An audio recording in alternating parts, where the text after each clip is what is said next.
इस वीडियो में हम डिस्कस करेंगे कंपैरिजन ऑपरेटर। जैसे कि नाम से जाहिर है ये कंपेयर करने के लिए यूज़ किया जाता है। इनको हम नॉर्मली यूज़ करते हैं कंडीशनल सेंटेंसेस में, लूप्स में, या इसके अलावा सॉर्टिंग एल्गोरिथम में हम इनको यूज़ कर सकते हैं। तो चलो इनको डिटेल के साथ पढ़ते हैं।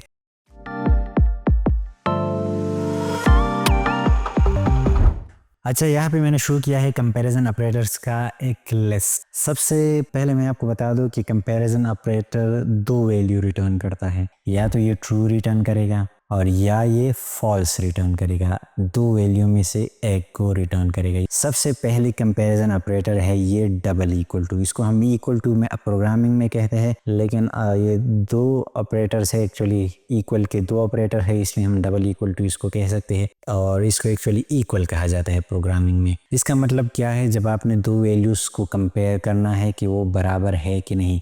अब यहाँ पे मैं x double equal to y, इसका मतलब है ये चेक करेगा कि ये दोनों बराबर है कि नहीं। अगर x में 3 पड़ा हुआ है, y में 3 पड़ा हुआ है, और आपने ये लाइन एग्जीक्यूट किया, तो इसका मतलब है ये आपको रिटर्न करेगा ट्रू, क्योंकि ये बराबर है। अगर ये दोनों बराबर नहीं होंगे तो ये आपको फॉल्स रिटर्न करेगा, क्योंकि ये एक कंपैरिजन ऑपरेटर है और इनको हम कंडीशनल स्टेटमेंट, लूप्स वगैरह में बहुत ज़्यादा यूज़ करते हैं। अगर आपने ये चेक करना है कि दोनों बराबर है कि नहीं है, तो इसके लिए आप नॉट इक्वल भी यूज़ कर सकते हैं। नॉट इक्वल, नॉट इक्वल का मतलब है x not equal to y का मतलब है कि ये चेक करेगा कि ये दोनों बराबर है कि नहीं है। अगर दोनों बराबर नहीं होंगी तो ये ट्रू रिटर्न करेगा। ऊपर केस में क्या होता था, जब बराबर थे तो उस केस में ट्रू रिटर्न करता था। इस केस में ये अगर बराबर नहीं होंगे तो ये ट्रू रिटर्न करेगा। फॉर एग्जाम्पल, अगर x में 3 है और y में 4 है, तो इस केस में ये स्टेटमेंट आपको रिटर्न करेगा ट्रू, ओके, और ऊपर वाला स्टेटमेंट आपको फॉल्स रिटर्न करता था। नेक्स्ट ऑपरेटर है ग्रेटर। इसको हम ग्रेटर ऑपरेटर कहते हैं।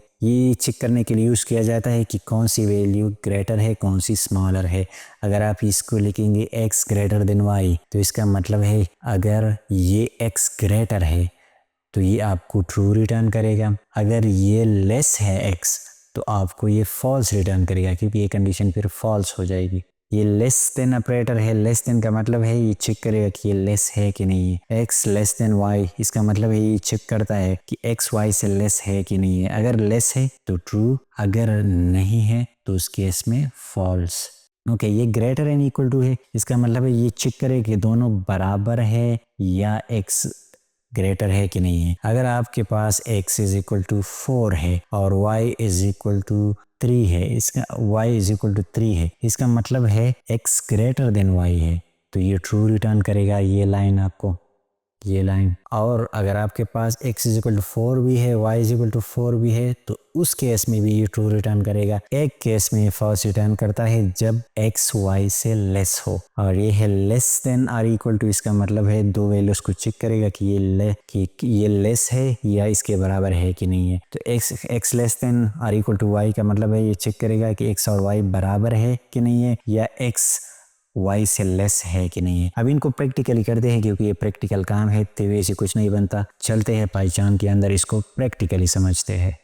तो मैं आ चुका हूँ पाइचाम के अंदर। एक फाइल क्रिएट की है comparison_operators.py। यहाँ पे मैं लिखता हूँ x इज इक्वल टू 5 और दूसरा मैं लिखता हूँ y इज इक्वल टू 3। अब मैं इन तमाम ऑपरेटर्स को यहाँ पे अप्लाई करता हूँ।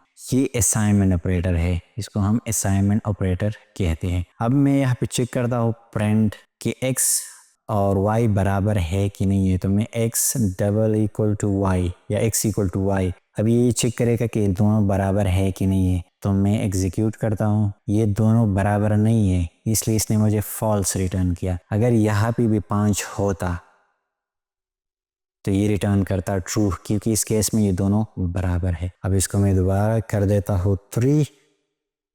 अब ये कंडीशन, इसको मैं दोबारा कमेंट करता हूँ। नेक्स्ट में चेक करता हूँ print x greater than y। ये चेक करो कि x ग्रेटर देन y है कि नहीं है।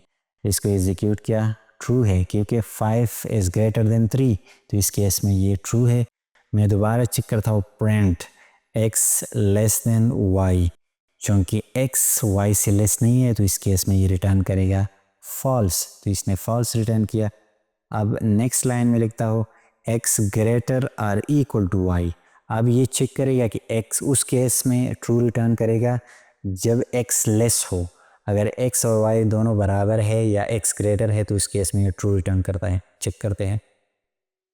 इसने मुझे ट्रू रिटर्न किया क्योंकि ये x ग्रेटर देन y है। अब ये 3 कर देता हो, दोनों बराबर है।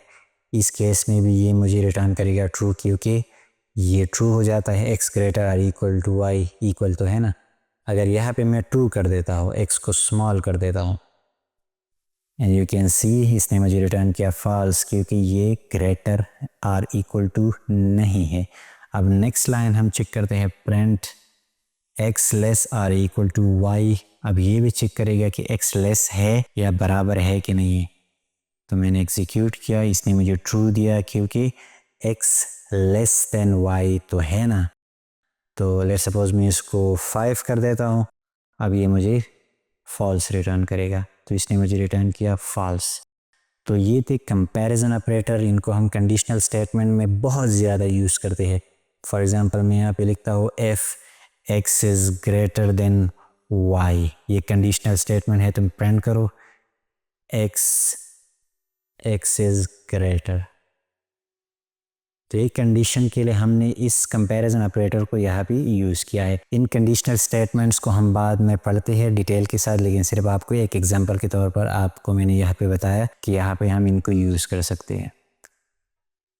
यू कैन सी कि इसने मुझे दिया x is greater than y। यहाँ पे मैं y लिखता हूँ।